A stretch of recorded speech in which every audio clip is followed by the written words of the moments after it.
So, you're here, no doubt, because you've gotten one of these. Failure to pay rent, landlord's complaint. Simply put, this means that the landlord is asking the judge to evict you because you didn't pay the rent on time.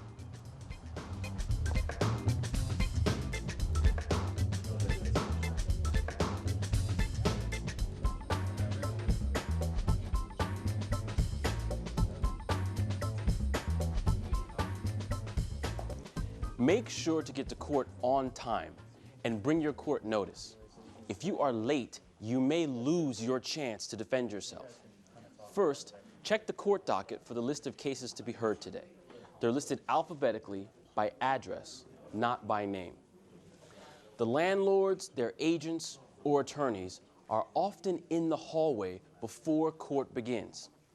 Even if you haven't paid your rent for whatever reason, consider speaking with the landlord to see if you can either resolve the problem or agree on a settlement. But do not leave. Do not allow the agent to handle the case without you. The only person that can assure that you receive a fair hearing where your side of the story is heard is you. Do not leave without the judge hearing your case. If you do make an agreement with the landlord, make sure to get a receipt for any money that you pay and stay in court so that you and the landlord can tell the judge about the agreement that was made. This is for your protection as well as for the landlord.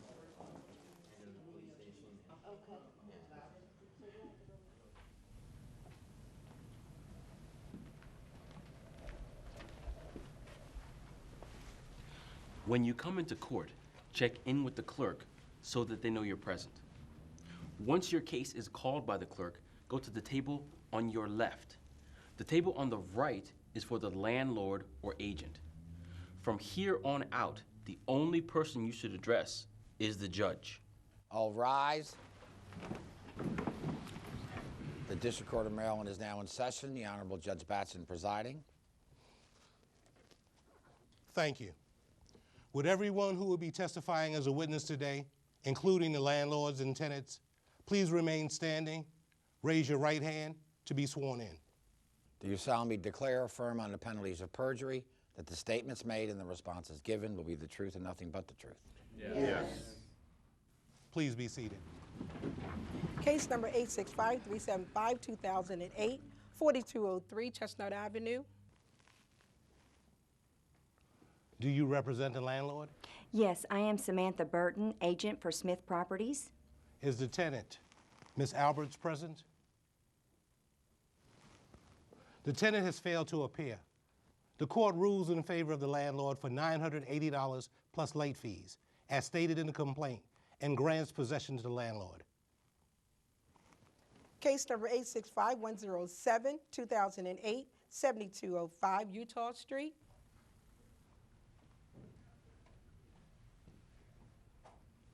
Are you Teresa Jones? Yes. We've reached an agreement, Your Honor. Please state the terms of the settlement for the record.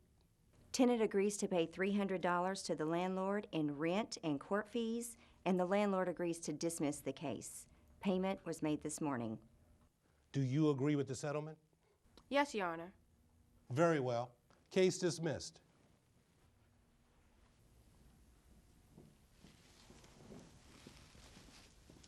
So here's what just happened. Teresa showed up to court, found the landlord's agent, and they made an agreement as to how much money she would pay to have the case dismissed. She made the payment before court began, got a receipt, and then stayed to make sure that everything went according to the agreement. You see, the burden of proof lies on the landlord. That means that the landlord has to prove to the court that they own the property, that it was rented to the tenant, and that the tenant didn't pay the rent on time. The landlord writes all of this in the complaint and swears it is true under oath. If you are not there to tell your side of the story, no one is going to do it for you. Any of the other cases that were heard where the tenant did not show up are automatically granted to the landlord. The landlord's burden of proof was met, and the court granted a judgment for possession. Before we go any further, let's review some details. Make sure to come to court and be on time, or you will lose your right to defend yourself. Check the docket to find your case. It will be listed by your address and the case number. Talk to the landlord or landlord's agent before court. Try to come to an agreement to dismiss the eviction case. Get a receipt for any money paid. Then, stay in court to make sure your case is heard by the judge and any agreement is stated correctly. If you don't agree with the landlord and cannot come to an agreement, tell the judge your case and then listen to the judge's decision carefully.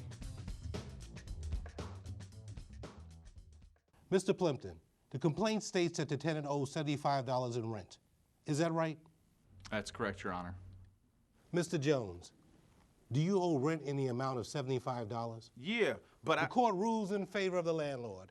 $75 plus court fees. If you have a defense or don't agree with the charges, say so.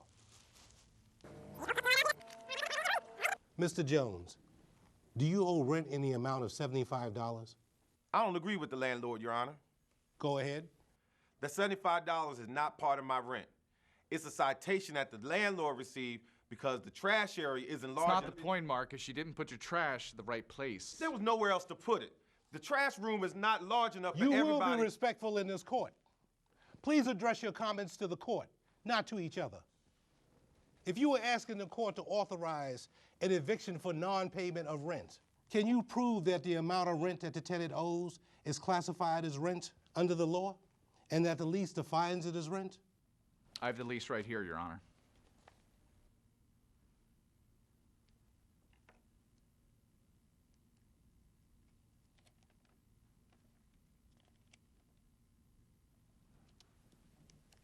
After reviewing the lease, I find that the citation isn't classified as rent, and the citation is not rent under the law in any event. The citation, therefore, cannot be collected in this court. The court rules in favor of the tenant. Case dismissed. Mr. Jones, you're free to go.